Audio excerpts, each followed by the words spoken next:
чому так? Pesmica nasza, serca uprasza, Boża ljubezen, prenaj iz nas.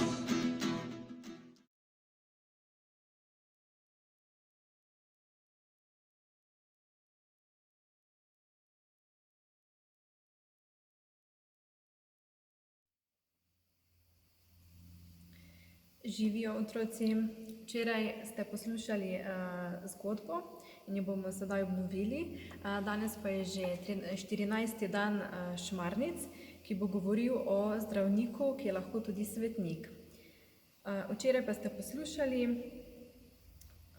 molitev in zgodbo svetega Nikolaja, ki je bil samotar in je predstavnik posebne vrste svetnikov, ki so živeli čisto na samotnem kraju in so živeli v molitvi in meditaciji.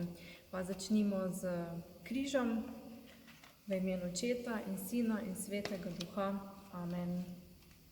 Današnja zgodba: zdravnik je lahko svetnik.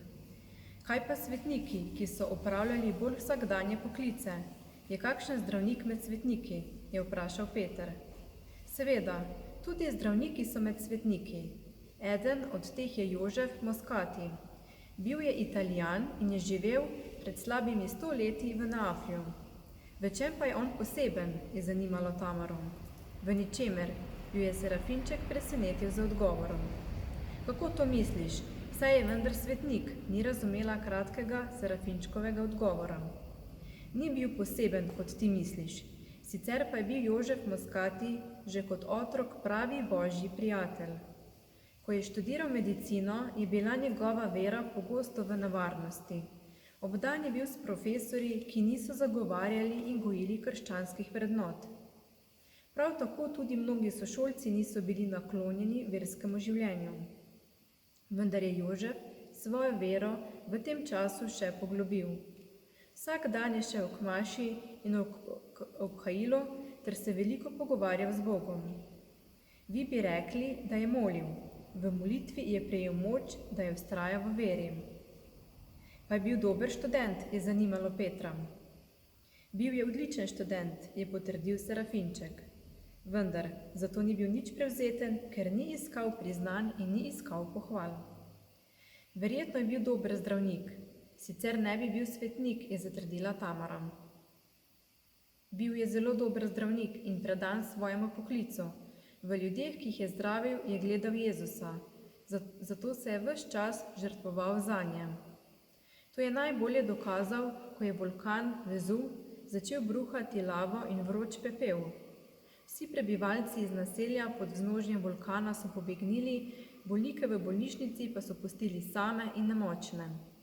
Zdravnik Jožef Moskati je odšel v to bolnišnico in organiziral reševanje bolnikov. Ko so vse rešili, se je bolnišnica podrla.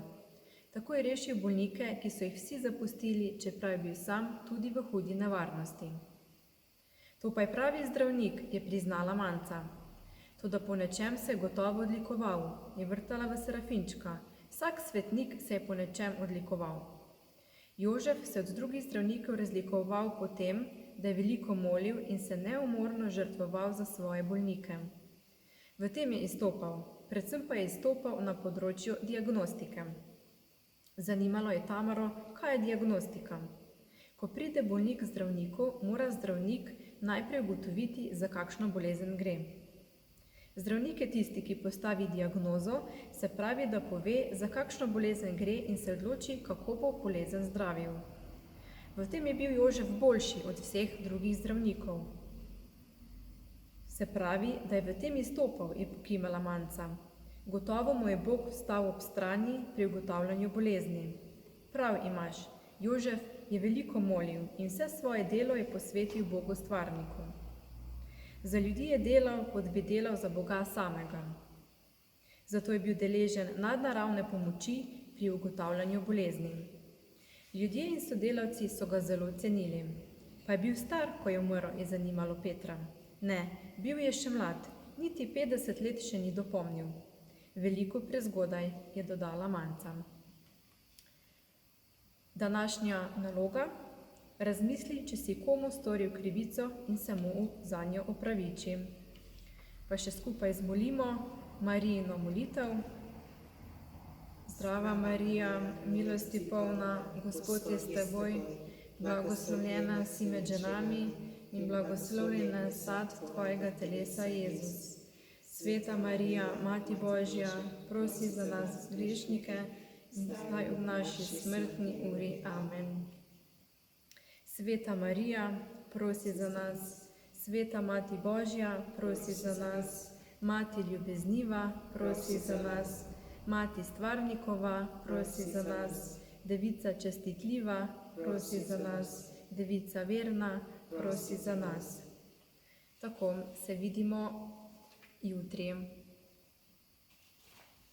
V imenu Očeta in Sina in Svetega Duha. Amen.